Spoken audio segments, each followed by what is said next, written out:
From this moment on, you will now be known as Sharkbait. Sharkbait, ooh-ha-ha! Welcome, brother Sharkbait. Sharkbait, ooh-ha-ha! Enough with the Sharkbait. Sharkbait, ooh, bump. What's up, YouTube? This is D from Brooklyn with another tank update. Some of you may or may not recognize this tank.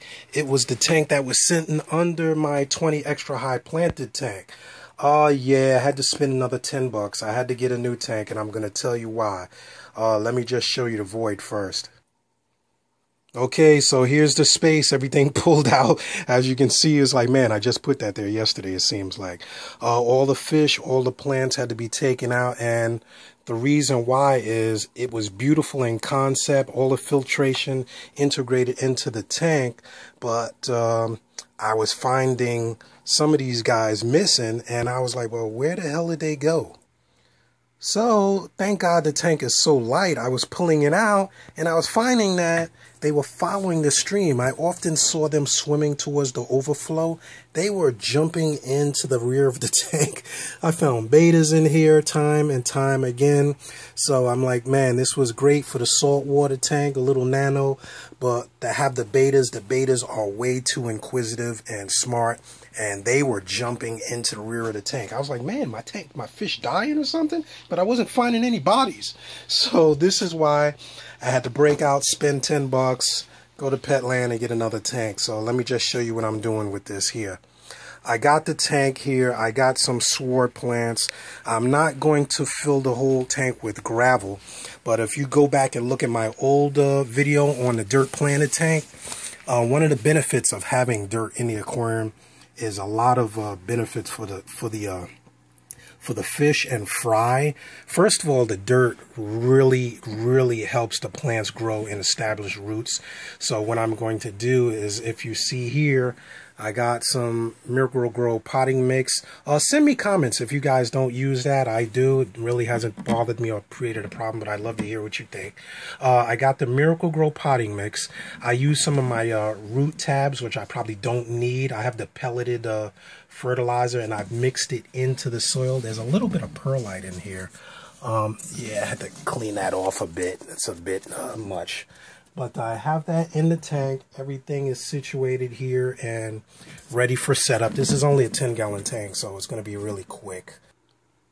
What I've done is I got it where I want it. I've trimmed the roots on these swords, and I moisten it down a lot. The reason why I do that is I want the soil really moist. I don't want it soaking wet, but I want it really moist because this is going to be a really quick update. And I'm going to add a layer of gravel over it, but I want it to avoid that cloudiness. And at the end of the video, you'll see what I'm talking about. So let me just put you on pause here for a minute while I put the gravel. I'm taking the gravel from that tank and I'm going to integrate it here. So I got the tank here. I got the gravel here. It's probably a better way to do it, but I'm old-fashioned and hands on the floor, dirt on the floor. I'm just going to spread this gravel in right on top of the dirt and establish a layer to keep that dirt in place. And you can do this with any tank. Some people use sand. I don't use the sand. I can't really say anything about the sand other than if you have digging fish, they tend to spread that sand out. And if you have pumps in the tank, like power heads or even power filters, that sand will greatly wear on the impellers. Believe me, I got saltwater tanks. I've been keeping them for years and years. When you have those power heads in here with the moving impellers, not so much like the new wave-making models, but the sand will definitely wear on those power heads, and in time, almost all of them go bad. You know, so I've decided to use gravel for that reason. And I personally think it makes for a better display in a freshwater tank.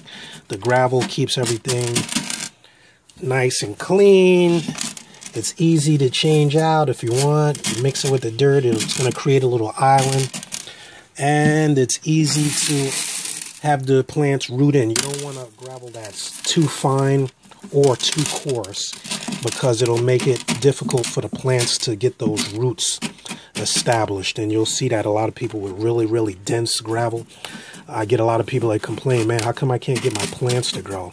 And usually they have either glass kind of gravel, which you don't even realize, a glass will cut into the roots. And there are fish stores with the old-fashioned glass gravel. Believe me, somehow people tend to find them. And yeah, and it tends to give you a hard time when your roots are trying to get established. So there we got a little island here. I haven't decided where I'm going to put my little piece of wood yet. I'll probably use it as a barrier. But for the time being, to give you a nice shot of it, there's what it looks like. So you're going to have a little area here. This is going to be open for a lot of my betas drop their eggs, and they don't tend to like that gravel too much. So there's my little island. Now let me get my rocks going here. Let's just give you an idea here. I'm going to use my rocks to establish a border between the glass and the gravel. So I'm going to skip a few steps, and I'm going to, for the sake of time, I don't want this to be a 50-minute freaking video.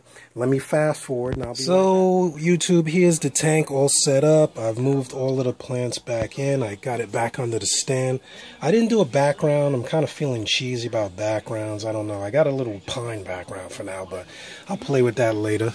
I have my plants in place. This is some pothos. Pothos basically has to be above the water. It can submerge like this, but it likes its leaves to be out of the water. So I have these little suction cups. When I fill the water up, I'll play around with where I want everything. But basically, this is the aquascape. I kept the water from the old tank. My fish are still chilling. I kept the water from the old tank, and you can see how I hid the dirt. The water's clear. You can see the water's already in there. The water's absolutely clear thanks to the gravel, keeping that dirt in place. You'll get a little bit of straggle floating around, but, you know, I can net that out and play with that later. But, you know, basically I won't have to worry about my betas jumping behind that little area again. And everything is open. I got a little area here for the rams, and I got a lot of caves and things. But then I have the glass area and that little place for the female to hide when she gets beat up. I got a lot of caves. I'm gonna fill this tank up. Usually you don't with betas.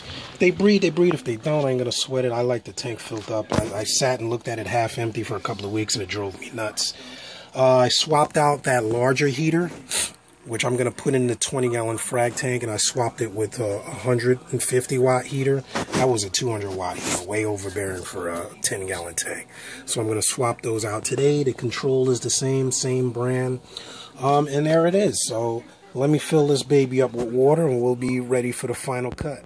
Well, while I had to change the tank over, while I was using a majority of the old water from the tank to keep the biological and actually keep it nice and comfortable for the fish, this is a good opportunity to make a water change. So I got another 5 gallons of water, which is about half the capacity of the tank. I got the heater in it so I can make sure that it was the same temperature. Basically, I was swapping the heater anyway, so I took the heater and put it in the change water so it can be the same temperature as the water that it pulled out. So now let's just fill up the tank. So everybody, here's the finished product. The 10-gallon has been completely swapped over.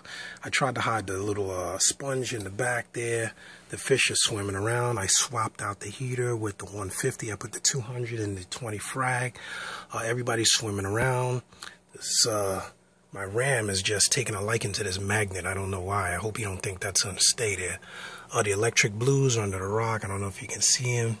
But everybody's chilling, man. They've kind of already gotten established here. The beta is back there somewhere. I'm going to make a new top. I had screen up there for now. I got it open. If he jumps out, he's going to be in God's country. But the plants are all situated. And this is a 2-hour thing. It was actually 1 hour, but 2 hours because I had to heat the change water. I wanted to make sure the water was the same temperature. It's a little warmer than 80. But I put the heater on. I'm setting the heater up to about 78, 80. And that's it, man. Everybody's chilling. I'll keep you posted, man. Send me any missing information that I might have left out. Send me any messages, any ideas you got, anything you think I missed, anything you want to know. Check me out. Follow me on Facebook, DFB Aquatics, D from Brooklyn. Check out the ghost background. Yo, I was tired of the old fake tropical background. I feel like spraying the tank black or blue. So they're straight up Brooklyn Call of Duty ghost background fish, baby. They're Brooklyn gangsters, alright? So until next time, this is D keeping you up, freshwater and salt. Check out my channel, subscribe, and see ya!